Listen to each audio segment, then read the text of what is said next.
Prepare a bank reconciliation statement from the following particulars. आपको bank reconciliation statement बनाना है बेटा, और बैंक रिकॉन्सिलेशन स्टेटमेंट में क्या बोला गया आपको? On 31st December 2019 I had an overdraft of rupees 750 as shown my passbook. मतलब पासबुक में कौन सा बैलेंस था बेटा? ओवरड्राफ्ट। कौन सा था? ओवरड्राफ्ट बैलेंस था। तो bank reconciliation statement, bank reconciliation statement as on 31st December 2019, as on 31st December 2019, right. और यहां पर आपका बैलेंस क्या चलेगा बेटा? देखिएगा, ये पर्टिकुलर्स,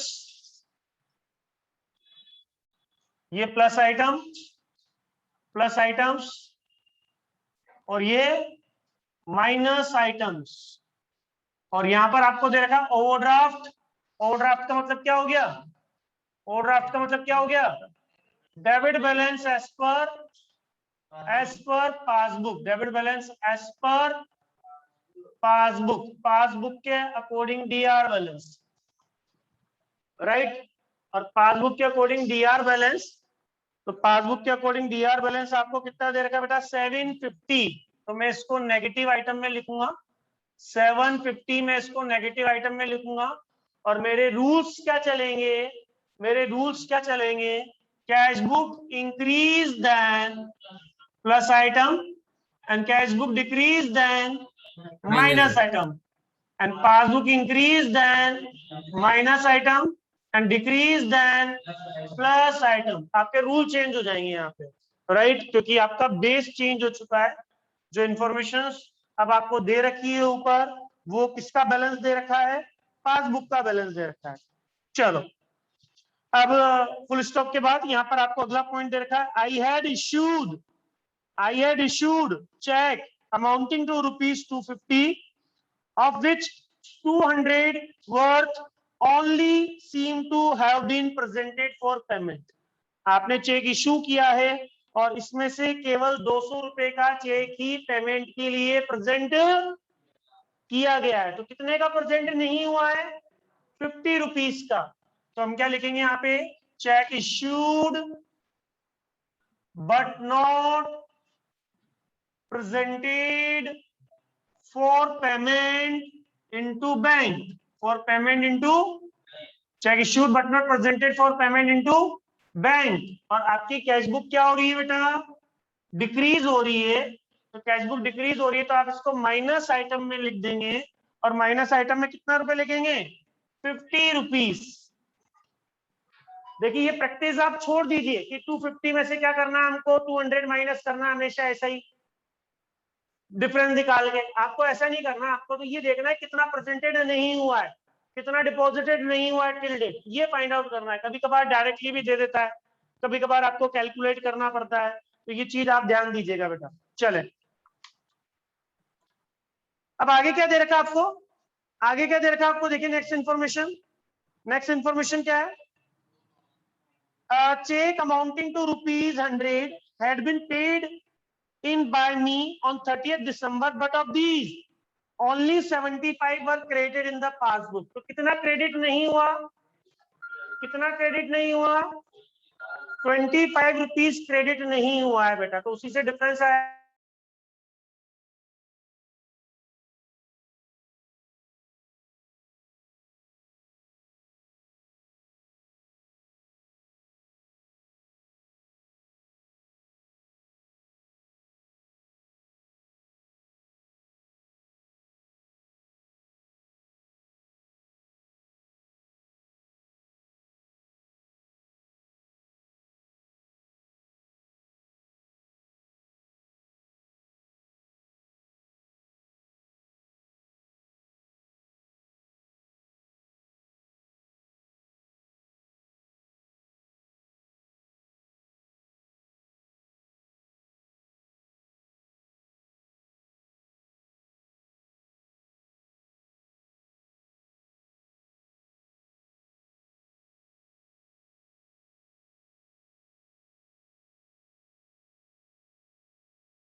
तो देखिए यहाँ पे चेक डिपॉजिटेड बट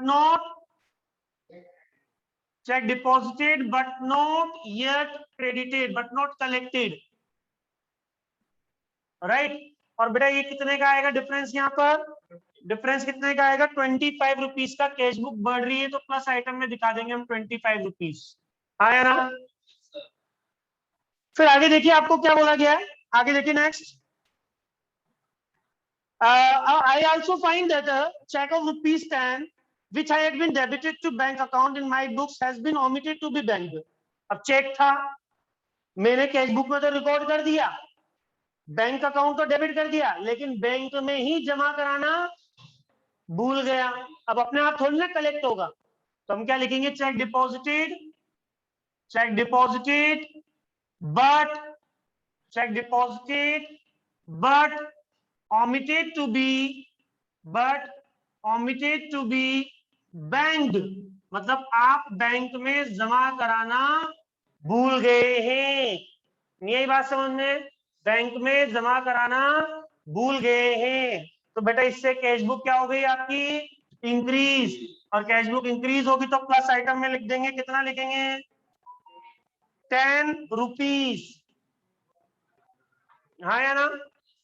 फिर आगे देखिए आपको आगे क्या बोला गया, there is a debit of ₹25 in my passbook for interest, मतलब हमारी पासबुक में 2500 रुपए इंटरेस्ट के डेबिट थे। 2500 रुपए किस बात के डेबिट थे, इंटरेस्ट के डेबिट थे। तो पासबुक क्या हो गई, डेबिट थे, डेबिट डिक्रीज नॉट इंक्रीज। तो पासबुक डिक्रीज होगी तो प्लस आइटम में लिखेंगे, कितने रुपए हैं, 25 रुपीज, राइट। तो यहाँ पे लिख देंगे अपन interest debited by bank in passbook, right, आया ना, interest debited by bank in passbook।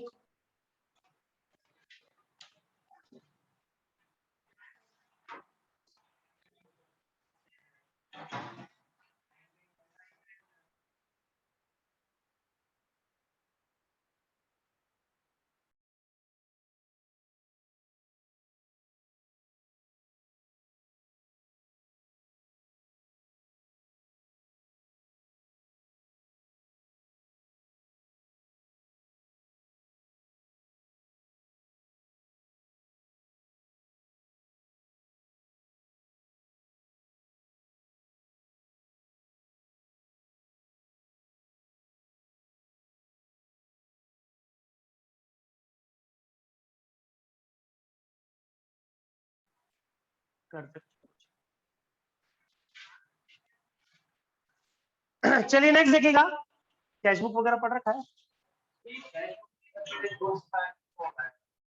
चलो मैं इसके वीडियोस आपको भेजता हूँ।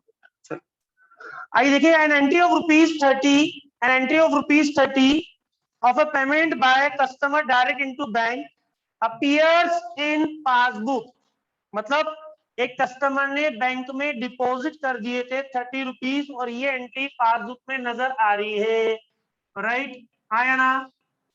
तो हम यहाँ पे क्या लिखेंगे, a customer directly deposited in our bank account, एक कस्टमर ने सीधे हमारे बैंक अकाउंट में क्या कर दिए, डिपॉजिट कर दिए। एक कस्टमर ने सीधे हमारे बैंक अकाउंट में क्या कर दिए बेटा, डिपॉजिट कर दिए बेटा, यही बात समझ में आया ना। तो अब इसको क्या करेंगे अपन, इसको क्या करेंगे बेटा, कस्टमर ने सीधे बैंक अकाउंट में डिपॉजिट किए तो पासबुक इंक्रीज होगी बेटा, और पासबुक इंक्रीज होगी तो क्या करेंगे, इसको माइनस आइटम में लिखेंगे, कितने लिखेंगे, 30 रुपीज माइनस आइटम में लिखेंगे, आया ना। फिर नेक्स्ट देखिएगा आपको, माई passbook also shows a credit of ₹60 to my account for interest on investment directly collected by bankers, मतलब मेरी पासबुक में कितने रुपए नजर आ रहे हैं, 60 रुपए नजर आ रहे हैं, 60 रुपीज नजर आ रहे हैं, किसके, इंटरेस्ट ऑन इन्वेस्टमेंट के, क्रेडिट के। तो पासबुक क्या हो रही है, इंक्रीज, तो इसको क्या लिखेंगे बेटा, माइनस आइटम में लिखेंगे, क्या लिखेंगे, तो यहाँ पे लिखेंगे interest on investment, interest on investment collected by bank, और इसको माइनस आइटम में लिख दिया अपन ने 60 रुपीज। माइनस आइटम में लिख दिए, कितने रुपए लिख दिए? 60 रुपीज। अब आप इसका टोटल लगाइएगा, लगाएं टोटल कितना आएगा? 60, 30, 90, 50, 140, 140 प्लस 750 कितना हो गया? 890, और 890 इसको 25, 25, 50 और 10 60, 830 बैलेंस आ रहा है डिफरेंस। और नेगेटिव एक्सेस है या पॉजिटिव एक्सेस है? नेगेटिव एक्सेस है। और नेगेटिव एक्सेस क्या कहलाएगा बेटा? नेगेटिव एक्सेस क्या कहलाएगा?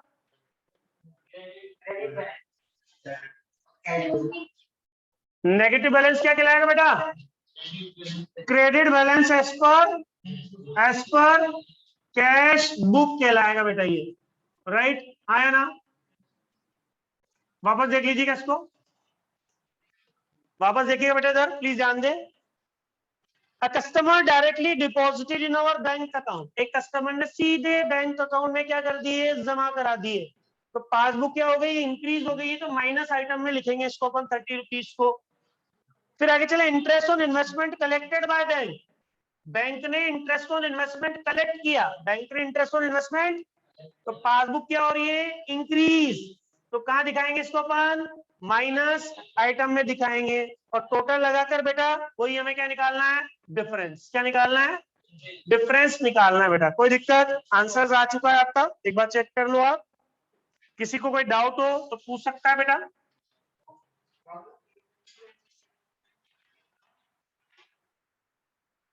बोलिए। 890 माइनस 60 830 हो गया ना बेटा? 890 माइनस 60 830 हो गया। एंड नेगेटिव एक्सेस कहलाएगा ये। एंड नेगेटिव एक्सेस का मतलब क्या हो गया? As per cash book CR overdraft हो गया नहीं हो गया?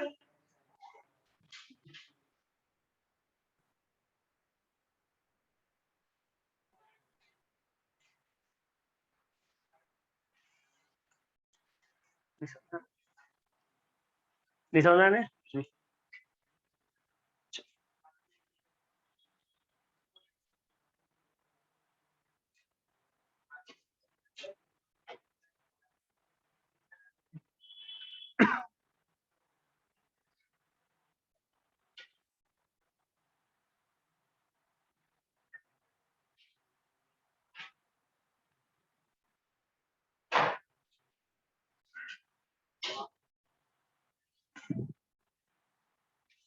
चलिए क्वेश्चन नंबर 14 हो गया बेटा, ये सबका हो गया।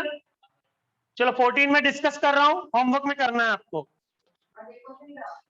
अरे कर तो ले भाई, भाई सारे क्वेश्चन एक जैसे ही हैं, लाइक सारे बोर्ड पे नहीं करेंगे अपन, बीच बीच में क्वेश्चन स्टार्ट के कर लेंगे, नो डाउट। राइट, तो क्वेश्चन नंबर 14, और आपको बस इतना सा देखना है कि कौन सा प्लस आइटम है और कौन सा माइनस आइटम है, और कितना अमाउंट है ये देखना है आपको। तो आप अपने रजिस्टर में लिख लीजिए, बुक में लिख लीजिए पेंसिल से, रजिस्टर में लिख लीजिए, बुक में लिख लीजिए पेंसिल से, जैसा भी आप उसको लिखना चाह रहे हैं। ठीक है,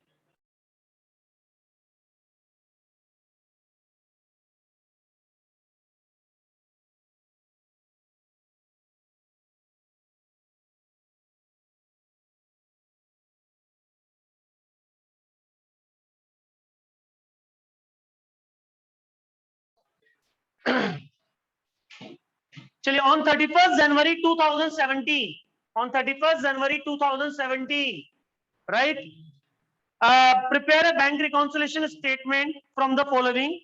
The passbook of Shri ML Gupta shows a debit balance of 41,000. देखो पासबुक का डेबिट बैलेंस, पासबुक का ये प्लस आइटम, और ये तो ये 41,000 रुपीज माइनस आइटम है, आया ना? और किसका बैलेंस है बेटा? पासबुक का डेबिट बैलेंस है। और रूल यही चलेंगे हमारे, रूल यही चलेंगे। तो चले स्टार्ट करें। First transaction is here, cheque amounting to rupees 15,600 were drawn. आपने चेक लिखे 15,600 के बेटा 27th ऑफ जनवरी को, and out of which for 11,000 were encashed up to 31st January. इसमें से केवल 11,000 के ही एनकेज्ड हुए हैं, तो कितने नहीं हुए? तो डिफरेंस किससे आएगा? 4600 से आएगा, तो कैश बुक क्या हो गई है, डिक्रीज, और कैश बुक डिक्रीज हो गई तो माइनस आइटम में लिख देंगे आप 4600, आया ना। फिर आगे चले, A wrong debit of rupees 800 has given by the bank in the passbook. तो बैंक ने गलती से पासबुक में डेबिट कर दिए, तो पासबुक में डेबिट करने का मतलब क्या हो गया, माइनस, डिक्रीज हो गया, तो आप इसको प्लस आइटम में लिख देंगे कितना, 800 रुपीज, आया ना, कोई दिक्कत। आप वही लिखना क्या है, bank wrong debited in the passbook, बस इतना सा लिखना और 800 रुपीज आपको प्लस आइटम में लिख देना। And 200 rupees, a check for rupees 200 was created in the passbook but was not entered in the cash book. Passbook increase होगी, एक चेक 200 रुपए का पासबुक में रिकॉर्ड है बट क्रेडिट है, बट कैश बुक में रिकॉर्ड, तो पासबुक क्या हो रही है, इंक्रीज हो रही है, तो आप 200 क्या कर देंगे, माइनस आइटम में लिख देंगे। फिर आगे चले, cheque amounting to rupees 21,000 were deposited for collection. आपने चेक जमा कराए बेटा 21,000 रुपए के, 21,000 के कलेक्शन के लिए जमा कराए, but out of this cheque for rupees 7,400 have been created in the passbook, मतलब इसमें से केवल 7,400 के ही पासबुक में क्रेडिट हुए हैं, लेकिन ध्यान दीजिएगा कब क्रेडिट हुए हैं, ऑन 5th,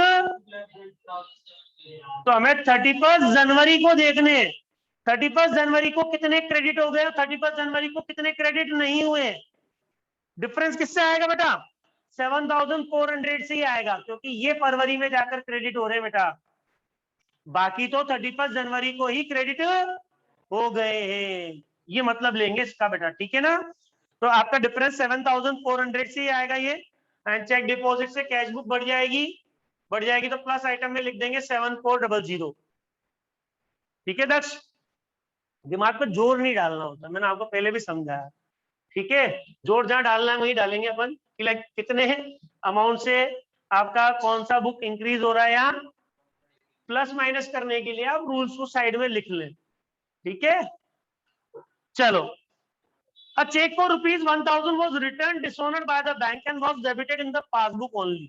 अब बोल रहा है पासबुक में डेबिट हो रहा है, तो पासबुक क्या हो रही है, डिक्रीज हो रही है, और पासबुक डिक्रीज हो रही है तो प्लस आइटम लिख देंगे कितना, 1,000 रुपीज, ठीक है। फिर आगे चले, interest on overdraft and bank charges amounting to ₹100 were not entered in the, तो पासबुक क्या हो रही है, रिड्यूस, इसको भी प्लस आइटम में लिख देंगे 100 रुपीज, आया ना। And in the last, a check of rupees 500 debited in the cash book omitted to be banked, आपने एक चेक 100 रुपए का कैश बुक में डेबिट कर दिया, बैंक में जमा कराना भूल गए, तो कैश बुक क्या हो गई आपकी, तो प्लस आइटम में लिखेंगे, कितना लिखेंगे, 500 रुपीज, निकाल लीजिए आंसर, बहुत इजी वे में आ जाएगा, 7400 800 82 92 93 9800 and 41 for 45 45 800, राइट, 45 800, yes और sir, इसका जब आप डिफरेंस निकालेंगे Manan, 36,000, very good, and this is the balance as per cash book, cash book क्या लाएगा, और माइनस एक्सेस है, that's why CR balance, check कर लो answer, credit balance as per cash book, overall balance as per cash book आपको दे रखा है 36,000 का, निकल गया ना आंसर, तो नोट करो फटाफट से इसको, मतलब लिख लीजिए इसको, घर पे जाकर आप इसकी लैंग्वेज लिख लेना और आंसर आ जाएगा। मैं नेक्स्ट क्वेश्चन करवा रहा हूँ, क्वेश्चन नंबर 15, जल्दी करें।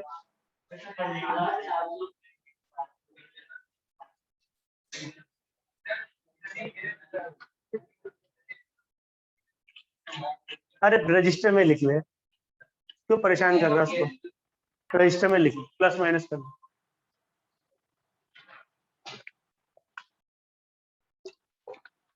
नोटबुक में लिख लो।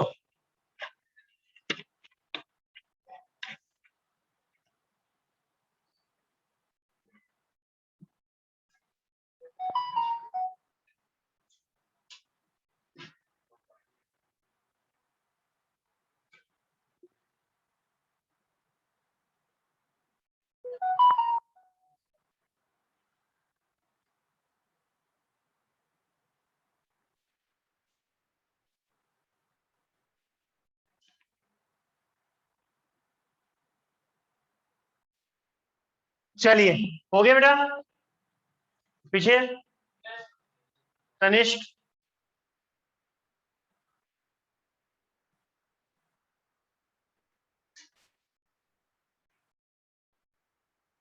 बिठा दूं?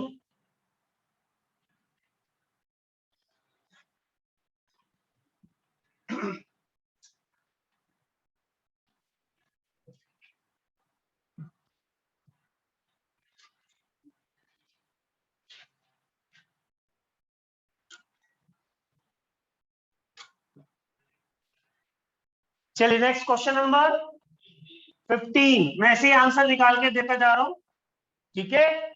आप इस पे घर पे इसकी लैंग्वेज लिख लेंगे बेटा। Question number 15, yes plus item और माइनस आइटम, और बैलेंस किसका दे रखा है as per passbook, like passbook का overdraft, DR balance, and it is negative 20,000 rupees. और ध्यान दीजिएगा आप बना रहे हैं ऑन 31 दिसंबर। हाँ, रूल्स क्या चलेंगे? रूल्स क्या चलेंगे? Cash book increase then plus item, decrease then passbook, increase then minus item, and decrease then plus item. ये रूल आप लिखेंगे, ठीक है? अब चलो फटाफट से point number B. Point number B, on 30th December, checks had been issued 80,000, of which check worth 15,000 only had been encased up to 31st December। मतलब चेक आपने इशू किए 80,000 के, इसमें से केवल 15,000 के ही पेमेंट के लिए क्या हुए? प्रेजेंट हुए, एनकेस्ड हुए। तो चेक इशू करने से कैश बुक क्या हो गई? और डिक्रीज होगी तो इसको कहां लिखेंगे हम? माइनस आइटम में लिखेंगे। कितना? 65,000, राइट? डिफरेंस निकाल लेंगे इसमें बेटा, है ना दक्षर? Cheques amounting to ₹6,500 had been paid into bank for collection, but of these only 2,500 had been credited in the passbook। आपने चेक कितने के जमा कराए? 6,500 के जमा कराए, लेकिन इसमें से पासबुक में केवल कितने क्रेडिट हुए हैं? तो डिफरेंस किससे आएगा? 4,000 से, जो क्रेडिट नहीं हुए। तो आपकी कैश बुक क्या हो रही है? इंक्रीज। तो आप 4,000 प्लस आइटम में लिख देंगे। Next, the bank has charged 700 as interest on investment, and the information of the intimation of which has been received on 2nd January। अब देखो, बैंक ने 700 रुपए इंटरेस्ट के चार्ज किए, ओवरड्राफ्ट का इंटरेस्ट चार्ज किया है, लेकिन इसकी इंफॉर्मेशन 2nd जनवरी को आ रही है। तो तब तक तो पासबुक क्या आपकी डिक्रीज है, और पासबुक डिक्रीज होगी तो क्या करेंगे अपन बेटा? पासबुक डिक्रीज होगी तो प्लस आइटम में लिखेंगे आप। यही बात समझ में? कितना लिखेंगे बोलो? 700 लिखेंगे, ठीक है? चलिए next, the bank passbook shows a credit of 2,000 representing 1,400 paid by debtor of A direct into the bank, and 600 collected direct by the bank in the respect of interest on investment, and A had no knowledge of these items। तो passbook क्या हो रही है? इससे बढ़ रही है, मतलब ए के डेटर से डायरेक्टली पैसा रिसीव किया है और इंटरेस्ट ऑन इन्वेस्टमेंट कलेक्ट किया है बेटा अपन ने। तो पासबुक क्या हो रही है आपकी? इंक्रीज। और पासबुक इंक्रीज होगी तो क्या करेंगे? इसको अपन माइनस आइटम में लिखेंगे। कितना लिखेंगे? 2,000। आप चाहो तो इसको अलग अलग भी लिख सकते हैं, 1,400 एंड 600 एंड 2,000 आप एक साथ भी लिख सकते हैं। आप देख लो, फिर से देखो आराम से, बहुत the bank passbook shows credit। तो पासबुक क्या हो गई? बढ़ गई 2,000 से, representing 1,400 paid by debtor of A. A के डेटर ने, मतलब जो फर्म है, जो बिजनेस है, उसके डेटर ने क्या कर दिए? Directly deposited into the bank, and 600 collected direct by bank in the respect of interest on as investment. A के इन्वेस्टमेंट का भी इंटरेस्ट कलेक्ट किया बैंक ने। तो आपकी पासबुक क्या हो रही है? इंक्रीज हो रही है। और पासबुक इंक्रीज हो रही है तो क्या लिखेंगे हम इसको? माइनस आइटम में लिखेंगे। Next one, a check of rupees 3600 has been debited in the bank column of the cash book by A, but it was not sent to bank at all. मतलब आपने एक चेक है 3600 रुपए का cash book में record तो कर लिया बैंक कॉलम में, लेकिन इसको किसी भी कंडीशन में आप भेज नहीं पाए, तो कैश बुक बढ़ जाएगी, तो प्लस आइटम में लिख देंगे कितना 85, 85, 87 एंड 4377 8300 और 87 में से 8 ये 79 78 700 आ रहा है, चेक करो। और बैलेंस इस पर क्या कहलाएगा, ये कैश बुक, कौन सा ओवरड्राफ्ट। निकल गया आंसर, बताइए कर सकते हैं नहीं कर सकते हैं।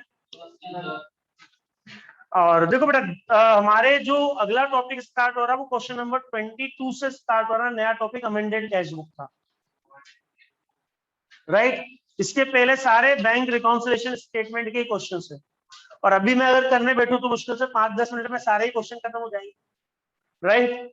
20 मिनट हमारे पास बचे, 5-5 मिनट में अगर एक कोई क्वेश्चन लेंगे, लेकिन उससे फिर मेरी प्रैक्टिस होगी, आपकी नहीं होगी वो, समझे मेरी बात को। मुश्किल से कितने मिनट लग रहे हैं, 5 मिनट लग रहे हैं क्वेश्चन को करने में, इस फॉर्मेट में बिना लैंग्वेज लिखे। तो यही तो करना, और करना क्या है आपको, लैंग्वेज तो खुद बना, वही तो लिखनी है बुक की लैंग्वेज। तो कुल मिलाकर मेरे को तो अगर ये देखा जाए तो कहां तक हो गए हमारे क्वेश्चंस, 15 तक हो गए, 16 17 18 19 20 21 कितने क्वेश्चन रिमेनिंग है, ओनली 6 क्वेश्चन, और 5 मिनट लग रहे हैं, 30 मिनट में सारे क्वेश्चन कंप्लीट हो जाएंगे। आपको 21 तक करने, कहां तक करने, अप टू 21 तक करने, मेरी बात समझ में आई। अब मैं करवाऊं तो अभी ये आधे घंटे में, कल की तारीख में चैप्टर खत्म हो जाएगा, बट उससे प्रैक्टिस किसकी होगी, मेरी होगी। तो बेटर है कि आप एक एक क्वेश्चन को खुद पढ़े, पहले उससे उलझे, राइट, हाँ या ना। हाँ, अगर कोई डाउट आ रहा है तो पूरा क्वेश्चन डाउट नहीं होगा, कभी भी पूरा क्वेश्चन डाउट नहीं होता है। क्वेश्चन का नो डाउट उस पॉइंट की वजह से, क्वेश्चन का जो पॉइंट है वो डाउट होता है, उस क्वेश्चन के पॉइंट की वजह से हमारा क्वेश्चन रह जाता है, कोई बात नहीं। वो क्वेश्चंस का डाउट हमसे आगे पूछेंगे, अपना भी आंसर आ जाएंगे, और जब हम डिस्कस करेंगे तो क्लास में तो आपको पता लगे। और इसके बाद सिर्फ आपका एक चैप्टर बचा है, टॉपिक बचा है अमेंडेड कैश बुक का इसमें, और उसके 3 या 4 क्वेश्चन से देखिए आप एडिशनल क्वेश्चन तक 22 23 24 ओनली 3 क्वेश्चन था। इसमें मुझे नो डाउट आपको एक दिन देना पड़ेगा, पूरा का पूरा 1 दिन 2 दिन लगेंगे इसमें 3 क्वेश्चन करने में। तो मोस्ट प्रोबेबली मान के चलेगा अगर आप कल 22 कर लेते हैं, टुमारो विल बी फ्राइडे, तो सैटरडे मोस्ट प्रोबेबली मंडे तक ये चैप्टर खत्म हो जाएगा हमारा, एंड फ्रॉम द ट्यूसडे हमारा नया चैप्टर स्टार्ट हो जाएगा। मंडे या ट्यूसडे प्रोबेबिलिटी लेके चले आप, नया चैप्टर स्टार्ट हो जाएगा, ठीक है। हाँ, नया चैप्टर हम वैसे जो स्टार्ट करेंगे बेटा, अगला जो चैप्टर हमारे पास में आना चाहिए वो है बैंक रिकॉन्सिलेशन के बाद डेप्रिसिएशन का नंबर आएगा, ठीक है। और डेप्रिसिएशन सबको समझ में आएगा, जिसको जनरल लेजर आती है, हमारे क्लास की बात नहीं कर रहा मैं, आप दोनों की बात कर रहा हूँ, जिसको जनरल लेजर आती है उसको डेप्रिसिएशन इजीली समझ में आ जाएगा, ठीक है। तो मेरी रिक्वेस्ट है सभी से, एक बार क्वेश्चंस पहले आप ट्राई करें। आपने देख लिया है कि with in 5 minute question solve हो रहे हैं, मनन हो रहे नहीं हो रहे पंकज, Yes, sir. तो ज्यादा टाइम नहीं लगना 5 to 6 क्वेश्चन को सोल्व करने में, तो भी कर दूंगा, बट उससे हमारी प्रैक्टिस बेटा रह जाएगी। तो बेटर है कल आप मुझे 21 तक सभी खत्म करके दिखाएं क्वेश्चन, राइट। और अगर किसी को कोई क्वेश्चन नहीं आएगा तो हम कल बोर्ड पे डिस्कस कर ही लेंगे, ठीक है, राइट। चलिए, ओके, बाय, टाटा। Thank you, sir. Thank you, sir.